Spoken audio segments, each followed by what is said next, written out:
Hey, what's going on, everybody? Welcome back to On the Break. We got a good one coming to you. Hey, Trevon, it was a great game last night. Came down to the last seconds of the game. And your team, the Lakers, my team, the Warriors.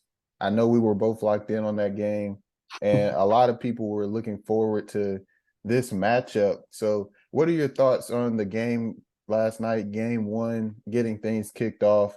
And let me know, kind of your breakdown of the game. Well, first of all, I think it's really crazy that we're getting LeBron and Steph once again at this stage of their careers as far as age. They're still both very productive on very worthy teams. Steph, 35 years old, just came off a championship last year, uh, doing crazy things once again. LeBron, 38, of course, maybe not the same player he was, but he still shows that he can compete with anybody in the league. They both hold two different records. Steph with the 3-point record, LeBron with the all-time scoring record. So you already know the headlines are crazy for this. And I feel like this series will live up to the hype. And I definitely think last night lived up to the hype.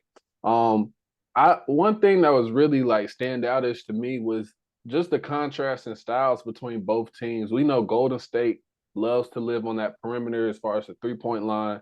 We know Los Angeles loves to attack in the paint. We know they're not the best 3-point shooting team. Golden State had a way better 3-point percentage, making 21 threes out of 53. The Lakers, they only hit only hit six threes out of 25. And it's crazy because they've won games. They've won, I think, 6 games so far. I mean, this is the fifth game they've won so far in the postseason. Um, and I think 4 of those games, the Lakers didn't shoot over 30% from three, and they've been winning. So the shooting for them would just really be a plus. I think as long as the Lakers stick to their game plan, it's going to be they're going to get good results from it. They're the bigger physical team.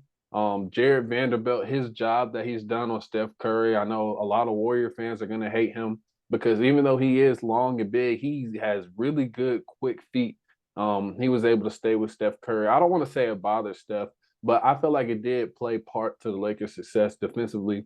A few things I noticed: the Lakers messed up on a lot of coverage. You're not going to be able to guard Steph playing drop coverage, and you're not going to be able to go under screens whenever guarding any of these players.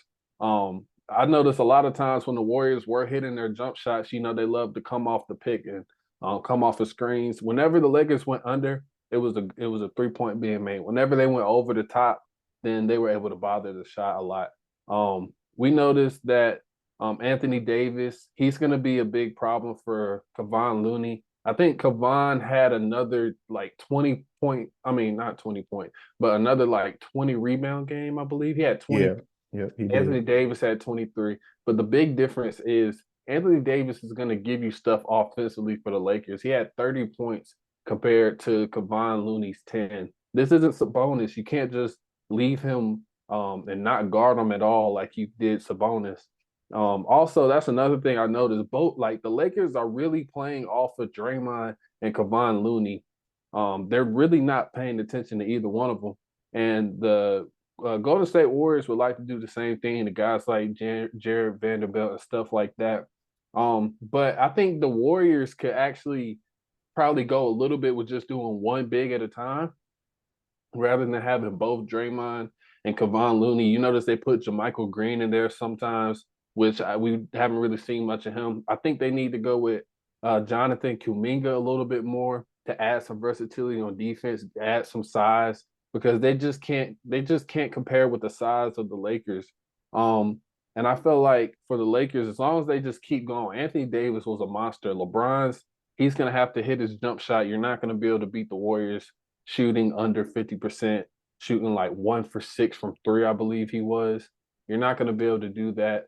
But I also think the Warriors found a little bit of success going zone and being able to get out in transition. So the Lakers, for that, to go against the zone, they're going to have to do a lot better figuring out how to score in the zone and take advantage of offensive rebounding opportunities and not let the Warriors get out. Because that last quarter, I ain't gonna lie, my heart was racing. I knew that the Lakers was gonna have some bad run where the Warriors just come back and kind of make you scared a little bit. But I just think there's a lot of things that we could really dive into. But just the contrast and styles between both teams was very interesting. I feel like both teams are going to give each other a lot of problems. I do see some good things for the Warriors where they could, make some adjustments as far as taking advantage of the Lakers' inabilities offensively as far as shooting.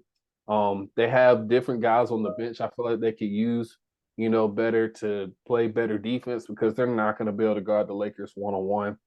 The Lakers, for them, they just need to keep going to AD, using LeBron, using their strength. The role players played really good.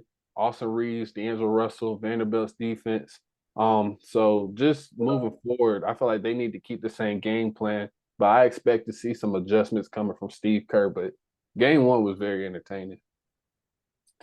Yeah, no, game one was definitely entertaining. I love watching every second of it. And I think this is probably going to be the most entertaining series from all aspects on the court, off the court, the storylines, all that stuff.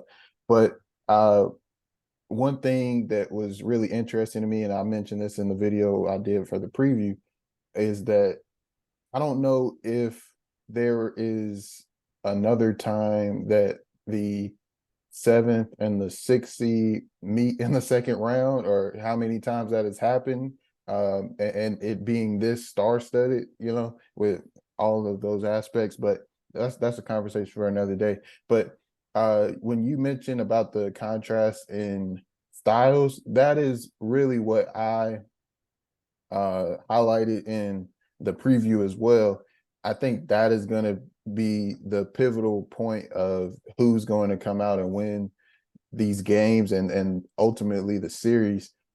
You look at the Lakers; they definitely have the size advantage and the advantage in the paint, offensively and defensively. Uh, and the Warriors, they have the advantage on the perimeter in terms of being able to hit shots from the perimeter, being able to create shots not only by themselves but also in the flow of the offense. So I think those two parts are going to come down to, can the Lakers take advantage of their size and their um, mismatches down in the paint and up under the basket and things like that, and can the Warriors hit enough perimeter shots to offset that lack of size in terms of relative to the Lakers. So I think that's going to be the battle. That's going to be the styles in the of the fight, or the battle of the styles in this fight. So that's the biggest part of it. But I think also another point that I came to was that this is what the Lakers were supposed to look like from the start when AD got there. LeBron is more of the second option, whereas AD is the first option, and AD has to continue to play like this in order to allow this team to probably be the best version of themselves.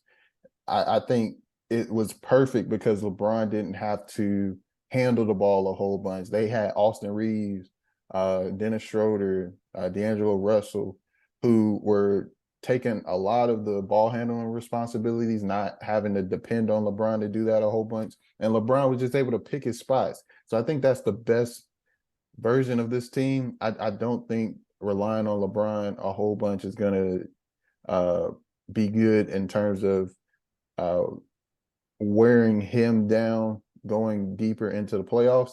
And I think AD did a tremendous job of taking advantage of the mismatches down under the basket and in the paint on offense. And also another thing that I saw was, it's extremely hard for the Warriors to get easy baskets around the rim. So that is something that was big in the Sacramento series for them. Not only were they hitting perimeter shots, but they were getting easier baskets in the paint. And when they did drive, they were able to get layups and supplement those 3-pointers. So now when you go up against AD or bigger wings like Vanderbilt, who had who had a great game defensively, not only on Steph, but even blocking shots, getting loose balls, stuff like that. When you go into the paint against these bigger, taller, more athletic players, you can't supplement those 3-pointers and those perimeter shots that the Warriors were making with those easy layups and stuff like that. So I think again, it just goes back to styles, and styles make fights. So it's going to come down to, can the Lakers take advantage of their size in the paint, and can the Warriors take advantage of their ability to hit shots on the perimeter? And the Warriors are going to have to hit shots. And they did. It's not saying that they didn't, but they're going to have to hit key shots and keep themselves in the game to offset that mismatch that they give up under the basket. But other than that, Kayvon Looney still had 20 boards. AD had 20 boards. That's also something that I outlined in the preview. I think the boards are going to be very pivotal for both teams, and I think both teams did a great job on the boards. It's just going to be those timely rebounds that are going to be pivotal for both teams. So if you can get a timely offensive rebound, a good defensive rebound to wrap up a possession or something like that, those are going to be pivotal. So that's what I saw in game one. Yeah, I kind of went into like a kind of more detailed perspective, but to go on a more broader scope, you're right. Like I keep mentioning the contrasting styles, and I don't think it's more so, who can make the other person adjust to their game style. Cause I think neither team has the players to do that. I think it's who's gonna like play their style the best.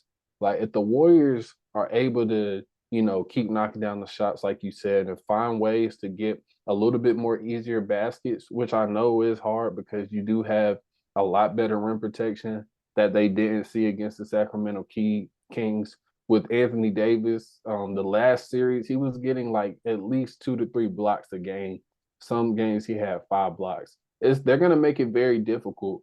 And that's kind of why I brought up maybe going with just either one Draymond or Looney instead of both of them, because the Lakers are really packing in the paint and ignoring guys that they don't feel are true shooting threats from the perimeter. Guys like Draymond, Looney, Gary Payton, they sag off of him, and they're putting a lot of focus on Steph. I think the Kings did a box and one, but the Lakers are just face guarding Steph with Jarred Vanderbilt. And it's kind of crazy to say, but there was a point out there where I kind of felt like Steph Curry wasn't really out there. Like it really felt like Steph wasn't on the court as much because like he wasn't getting as involved, with the offense as he usually does. A big part of that is because of Jarred Vanderbilt. But this is one point I wanted to make of something I feel like the Warriors should do. The times where you did feel Steph Curry's presence was actually when he was doing pick and roll. You don't want to disrupt the whole offense that Golden State has going on as far as, getting everybody moving, screens off the ball. But I feel like him going to the pick and roll is something the Warriors are going to have to make an adjustment as far as like, I feel like they're going to have to do more pick and roll with Steph to free him up. Because if you don't do that, it's going to be very hard for Steph to kind of get going offensively. You're going to have to make the Lakers change how they're playing pick and roll coverage because whenever they did pick and roll with Steph, you saw a lot of Anthony Davis dropping down where I think they should really switch. You may not want Anthony Davis, to switch because you want him to rebound and stuff, keep Looney off the boards, but you don't want Steph to just come off the screen and just get a wide open shot, which is what they were doing. So I think the Warriors should consider doing that a little bit more. And once again, I mentioned the zone, but yeah, Anthony Davis, he's going to have to stay aggressive. He can't have those games where, he has a big game and then next game you look, he has 15 points. They need to punish the Warriors where they don't, where their weaknesses are. He'll still have the impact defensively. Defensively, that's the one thing that doesn't go away with Anthony Davis. He's always going to play defense, but he's going to have to stay aggressive offensively. And like I said, LeBron's going to have to get a little better, a little more consistent, and more efficient I do want to point out D'Angelo Russell. He had a very good game. Um, he had 19 points. Hold on, I'm sorry. I got the boxer right here. Yeah, D'Lo had 19 points. He shot 19 shots. He was 9 for 19. I feel like he did very good. A big reason they're gonna be able to get to the basket. There's not like a big, there's not a rim protector how they had against the Grizzlies. Dennis Schroeder, he's also did very well getting to the free throw line. And that's another thing. Like I think the free throw comparison was like 53 in favor of the Lakers compared to 6. But it's not really a thing of the Lakers just getting calls. Like they're continuously going to the basket. They're looking for that contact. Austin Reeves is really, really good at that. You'll see that throughout the series. And he doesn't just draw the fouls, he finishes those plays. Dennis Schroeder is really good at getting foul calls. And also the Warriors don't attack the basket that much. So the Lakers, like one of the best teams as far as creating fouls to get to the line and not fouling on defense.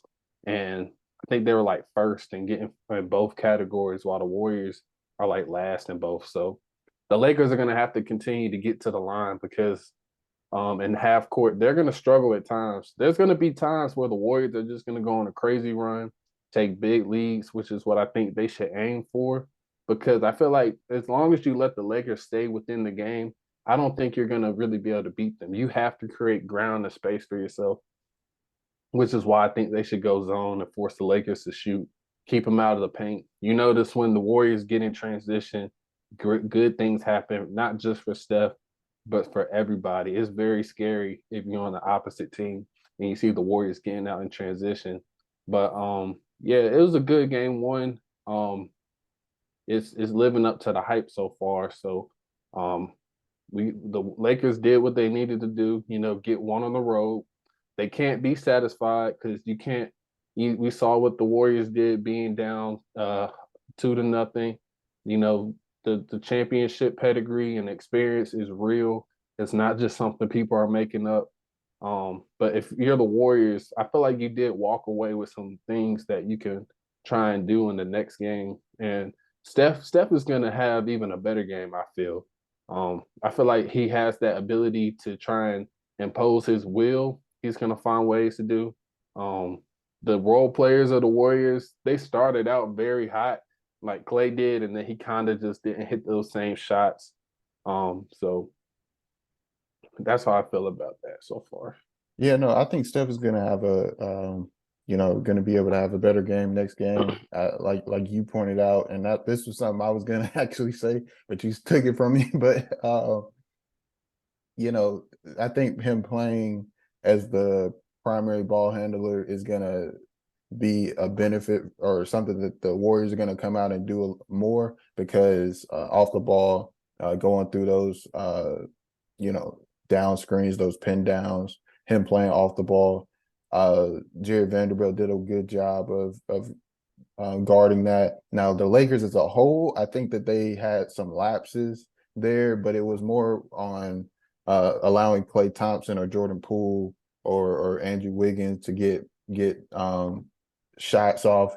When Steph came off those screens, they were more locked in on that and didn't allow him to get free a lot of times. So I think him being the primary ball handler, the Warriors are going to look into that a little more and seeing what they can do with that. But in terms of the Lakers, I do think that with AD, he's going to have to be more consistent throughout this series than he was last series because it seemed like he'll have a good game, have a bad game, all that. Have an okay game. Yeah, but I'm not sure that that's going to be the case this series because he has such an advantage Yeah. um, against the Warriors, and not saying I think Kayvon Looney did a good job. It's just a mismatch because Anthony Davis is such, he's more mobile and he can, but he's still tall, big, and he's skilled, more skilled. Sabonis was smaller. He didn't really shoot from the perimeter. So that matchup was different for Kayvon than it is with AD. But yeah, I'm not too sure that AD is gonna have drop offs throughout this series. And if he does, it's gonna be on him. There's really no other way because he has such an advantage. But um, but yeah, I don't foresee AD having any just okay games. But Yeah. I uh, I saw something that said only player that could stop AD in this series is AD. exactly, exactly. But another thing that I talked about in the preview is the pace. I think that's going to be also the other thing. The Lakers, I feel like they're gonna want to play more in the half court, and get to their spots and not have the game going just up and down. Even though they did do a good job in transition, they're definitely going to take those opportunities. If you get fast break opportunities, you're going to do it. But I don't. I think the Warriors are really pushing the pace, especially early, and I think that helped them later in the game because when the Warriors were going on their run later in the game, you can kind of tell that the Lakers were kind of it seemed like they were stuck in mud. They were running. They were a little slower, a little Laggy. laggy. Yeah, a little bit more lagging behind. So I think that is a good thing that the Warriors are going to want to do. Continue to push the pace. They just have to hit shots, which they did. But I think you're going to have to hit more shots to offset the Lakers' advantage in the paint. Since you're not going to be getting easy baskets around the rim. But in order to do that, you have to get stops. And the only way they're Yeah. going to do that is going to that zone. They were not able to like get stops and get it on a run because you gotta make them miss. You gotta secure the rebound, which is kind of harder in a But zone. But I would say even on the Lakers makes, they were pushing the pace. I think that's the thing. And also LeBron and the Lakers, they had a few turnovers where it was just like non-forced turnovers. So they still got stops. I mean, stopping AD is going to be tough, but like you said, they're going to have to get stops too and rebound the ball and then push it. That's another thing you brought up turnovers. The Warriors, ever since that game 7, they've kept in the game 7, they kept the turnovers low. Both Mhm. teams only had 8 tonight, where the Warriors were turning the ball over like crazy in that first series until game 7. So Yeah. that's another thing they're gonna have to continue to do. I saw Steph. It's funny, Steph and LeBron had some of the worst turnovers out of last night.